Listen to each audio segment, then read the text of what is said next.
Magandang hapon po sa inyong lahat. Ako po si Tessie Carcanyabano, ang inyong tagapag-vlog ng hapunan sa tuwing hapon. Okay, mga ka-vlog, ang aking partner ng aking barbecue ngayon, ang aking lulutuin ay ginataang gulay, mga ka-vlog.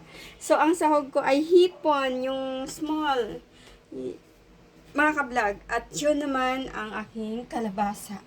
Orange na orange siya, no? At ang aking sariwang sitaw, ang ating coconut cream. Ayan po. Di ko talaga yan mawala sa aking mga mino, ang aking coconut cream sa pag may gatang akong mino. Okay, ito naman ang nyog. At yun po, ako na ang nagpiga. At ito naman ang aking okra. Ayan po, si okray. Ayan ang aking ricado. Luya, sibuyas pula, tanlad, siling green at bawang. So, mag-start na po ako mga ka-vlog at magbabalik ako sa aking pagluluto ng aking